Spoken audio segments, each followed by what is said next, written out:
Ici tout commence épisode 102. Delphine et Benoît Delobel n'ont pas pris la révélation de Lionel au sérieux, et l'ont mise sur le compte de la jalousie.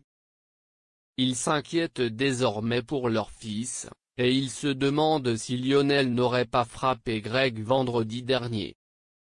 Ce dernier persiste à dire qu'il a trébuché, mais ses parents ne sont pas dupes. Elliot, quant à lui, met Célia et Hortense dans la confidence au sujet de son baiser échangé avec Greg, et il leur demande de garder le secret. Convaincu que son fils est trop loyal pour dénoncer son ami, Benoît Delobel demande à Antoine d'intervenir, et de sévir, mais le proviseur refuse de prendre une mesure disciplinaire sur la base de suppositions. Greg, quant à lui, confronte Lionel dans les vestiaires.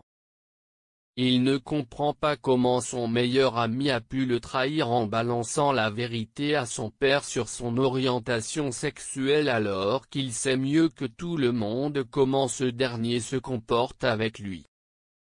Lionel ne regrette rien, et les deux amis n'ont visiblement plus rien à se dire. Au cours de la masterclass, Greg reproche à Elliot d'avoir raconté des bêtises sur Lionel, et persiste à dire qu'il est tombé. Il lui avoue ensuite qu'il n'est pas prêt d'assumer d'être gay surtout devant ses parents. Pendant ce temps, Antoine, en quête de la vérité, questionne Enzo. Ce dernier est arrivé 20 minutes plus tôt que prévu au studio vendredi, et il n'a pas vu Lionel. Rose confie à Delphine que Lionel a menti sur son emploi du temps. Delphine craint que son fils ne se laisse frapper par son meilleur ami. Sur les conseils de Rose, les Delobel hébergent Greg le temps de la masterclass dans leur location. Benoît confronte son fils, et cherche à connaître la vérité. Il l'attrape fermement par le bras. Greg a visiblement peur. Il finit par balancer à ses parents que Lionel l'a frappé. Est-ce pour autant bien la vérité? Mehdi découvre la vérité. Mehdi a travaillé toute la nuit sur son dessert signature mais pas sur la tatin. Il a repris ses anciennes notes, et il veut désormais changer de recette en s'inspirant de la pastilla de sa tante. Mehdi pense qu'il peut travailler aussi vite sur la pastilla que sur la tatin, mais Tessier lui affirme que ce ne sera pas possible.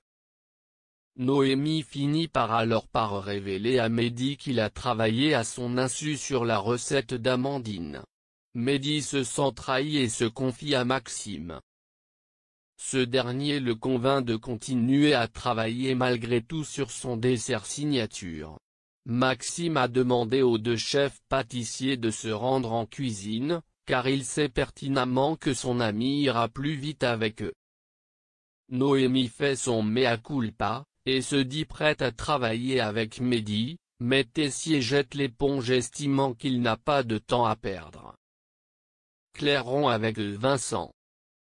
Laetitia est bien décidée de se venger de Vincent, et elle mène son plan à exécution. En faisant le ménage à la cuisine, elle révèle à Clotilde d'être sortie avec le père de Célia avant de lui dévoiler que son ancien amour de jeunesse et père de son fils Jérémy a une liaison avec Claire. Clotilde a bien du mal à encaisser le coup, et accuse par la suite Claire de vouloir tout lui voler.